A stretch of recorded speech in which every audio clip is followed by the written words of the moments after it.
Hey, welcome back. I'm really excited to go over this blanket. This was a throw size blanket and I'm calling it my braided snake blanket based on the design that I did, and I love it. I hope you do too.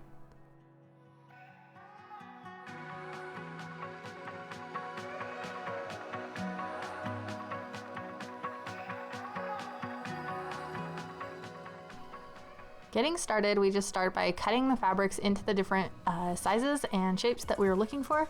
Right now I'm cutting the 5 different colors into their little strips so that I can make the braided effect. I have a couple of different yellows going on because this little boy that I was making this snake blanket for loves the color yellow, and I'm just trimming down the edges so that they're all exactly the same size.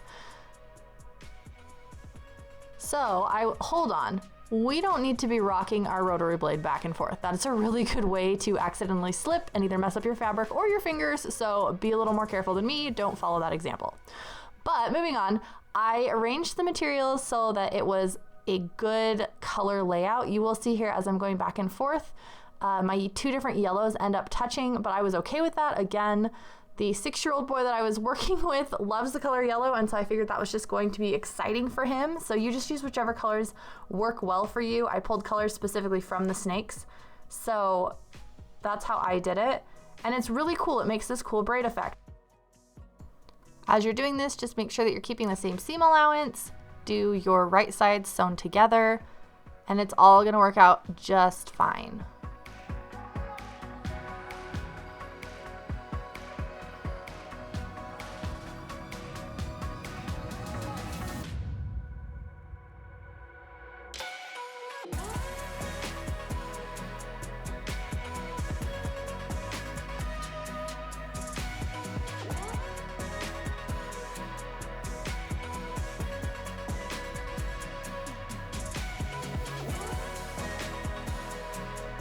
When you're all done sewing and piecing it together, I took what was going to be the top edge of my braid and just cut it into a straight edge so that I could line that up easier. Trimmed off the edges of the triangles and made sure that it was a really smooth surface so that I wasn't trying to keep track of where I needed to be stitching. It just gave me an easier way for me to line up the fabric when sewing it. Then I ended up measuring the diagonals on both sides to make sure that they were the same distance from the edge, and then trimmed it down as needed so that it ended up with the braid intersections actually centered in the braid. Now, next part is super easy. You just sew that braid to your bigger piece of fabric. For me, it was my snake material. It could be whatever kind of pattern you're going for, or solid, and it would look super cute. So it was all done, really easy for the top. It was actually a lot less complex than I anticipated. You just need to figure out how big you want the blanket to be and then break up your measurements from there, and it looks so cute.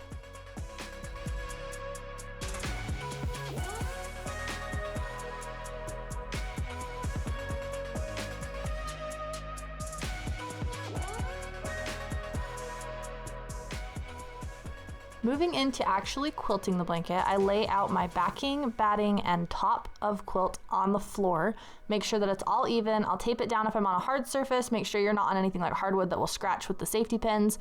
And then I will just pin every 4 to 6 inches. That holds all of the pieces in place so that I can bring it to my machine. As you can see, I'm not stitching in the ditch. I'm stitching next to the seam.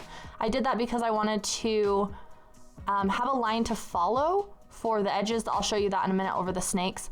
On this, I had to back stitch every time I went back because the throat of my machine isn't super long. I would make sure I went and back stitched and forward stitched a couple times at every intersection just to make sure. And then I came in here and I used those edges to do straight lines for the rest of my quilting. Sewed in straight lines through all of the snakes so that those little so that all of the quilting on the braid extends all the way across the snakes. It ended up looking really cool. It had a really cool heavy feel to it because of this extra plush minky fabric that I used, and it ended up being really fun. For the binding, I did something I've never done before. I actually double folded over the same material as the backing, and it turned out so heavy, so plush, and so fantastic. I am in love with this blanket. I hope if you try it, it works out great for you too.